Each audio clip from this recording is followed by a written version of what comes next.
so I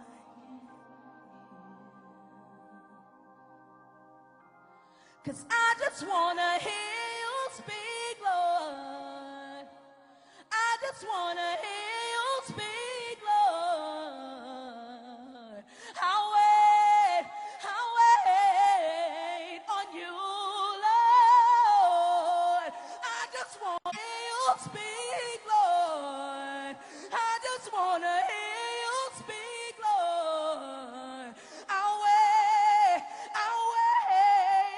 on you, Lord. And even when this world gets crazy and my vision gets a little hazy, I'll wait on you, Lord. I'll wait on you.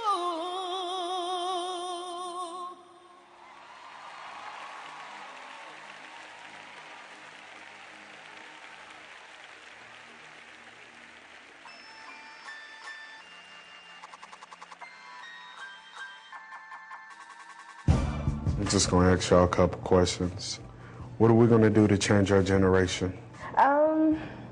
What are bold males and females going to do to change this generation?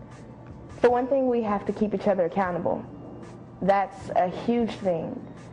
Better ourselves, of course. And when I say better, I mean strive to be like him. Strive to be the image that he has for us. Ask God what the image is. What do you want me to be in the future? What's my road? Like, what's the ending point to my road? And how do I get to that road? And then when we stray off that road, bold males and females will keep each other accountable. Najmi, why do you think we label ourselves? We label ourselves for the fact of us not having our own identity, so we're looking for whatever it is to satisfy our need that we're missing. And a lot of the times the reason why we resort to some type of label is because we didn't have that affirmation from whatever it may be that we're needing. So because we don't have it, we go to something else that's offering it. Jill, who do you think labels us? Personally, I think that we are labeled by family, we are labeled by our friends, and we label ourselves at the end of the day.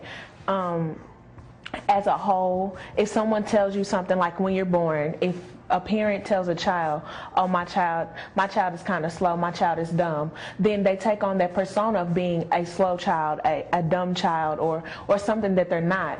And as in today's society with our friends, if our friends say, oh girl, or if they're talking about us, we take that on as, you know, as that to be ourselves, and that's not who we are. So that's who I think labels us.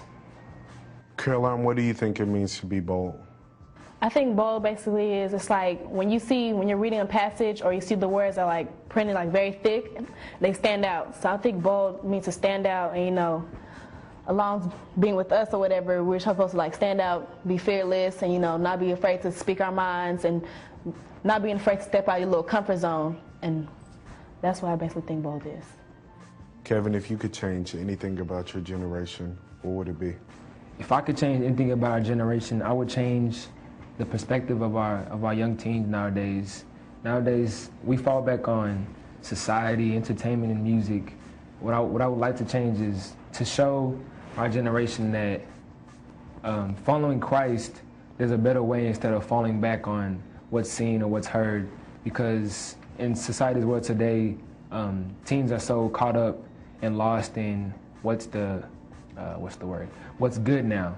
So when they follow what's good, they feel as if they fit in. But what I feel like should be changed, or what we could change, if I could change anything, would it be to change that so that everybody will have their own identity. We've discussed what makes us bold, what makes us different, the lifestyles that we need to live. This is our time. I'm ready. Are y'all ready? Yeah. All right, let's go now.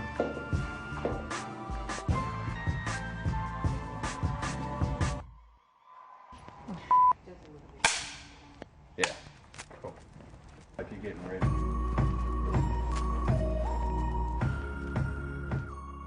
Stupid. Ignorant. Lost. Hopeless. Rebellious. Crazy. We are talented. We are smart. We are faithful. We are hopeful. We are bold. Do you really know me? Do you ever stop to talk to me? Do you just doubt my existence? Do you just walk past me and label me? Do you know my name, or do you label me with your own names? You say we are lost? Come find us. You say we're liars? Teach us the truth. You say we're stupid? Educate us. We say we are hopeless? Give us hope. We will not be labeled. We are destined for greatness. We are bound to become a better people. There is no other option. We are BMF. We are BMF. Bold males and females. We are BMF.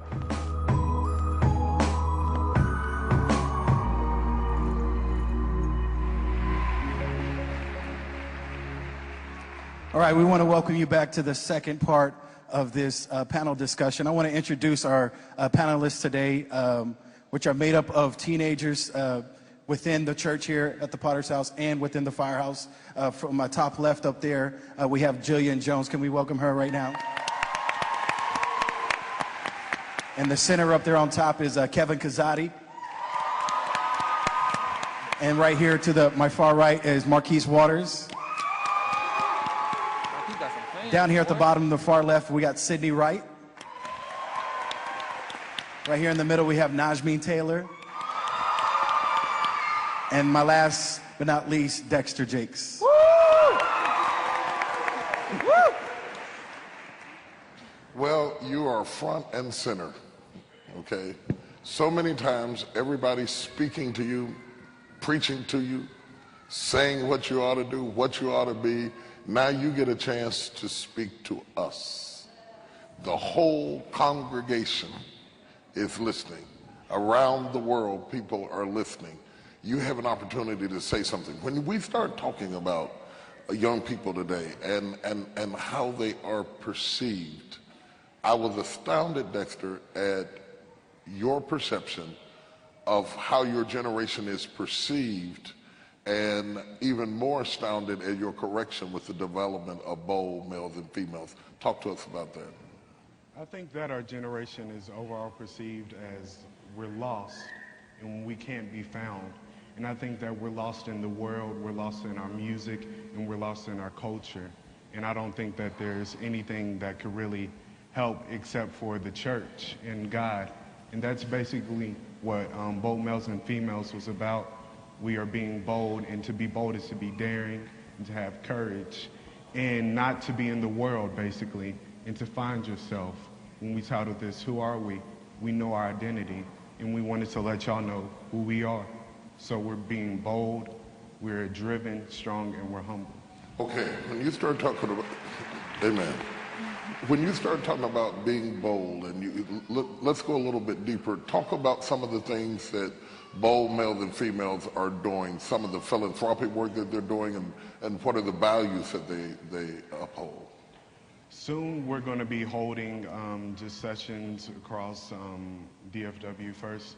We're going to be helping out at hospitals and things like that. We're going to be giving back to the community so that we can prove to others that we're not who they say we are. And we're bold. Very, very exciting, very, very optimistic. You say that you are not who they say you are, but that opens up an opportunity for you to define who you are. So if you're going to tell us what you're not, then tell us who you are. How do you see yourselves? What are we missing? I think that we are intelligent, we are articulate, we are brilliant, we are amazing, we are gifted, we are talented, we are God's people.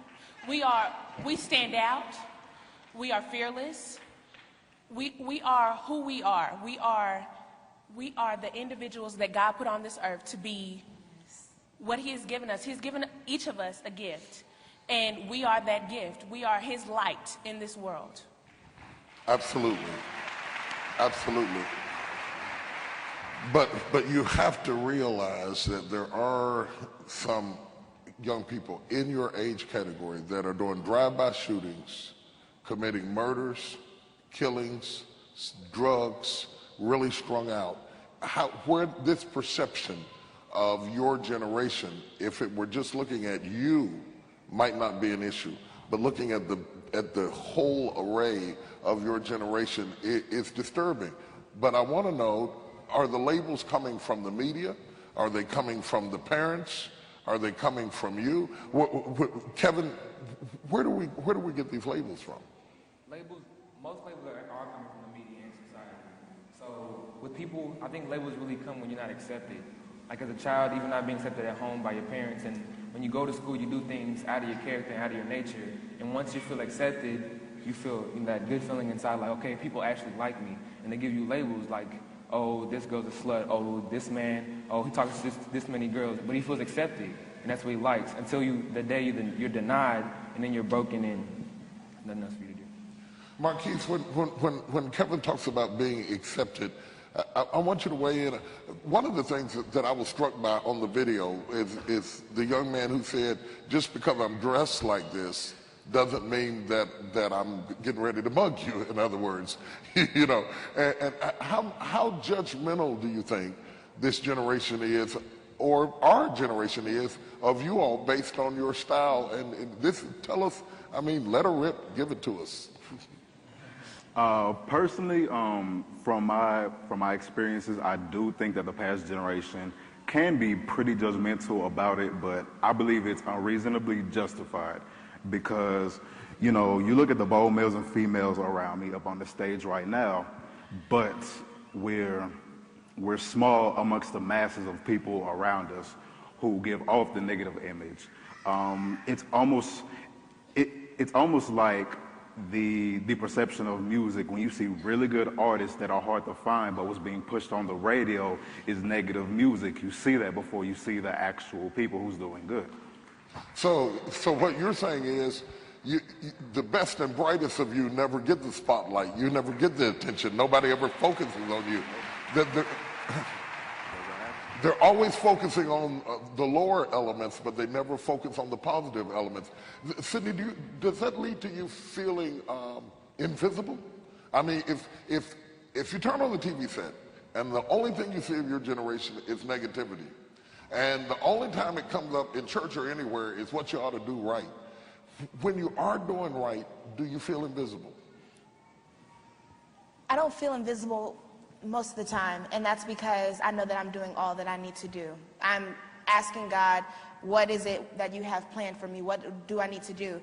And so with that, I know that I'm being seen by at least one person, and that's him.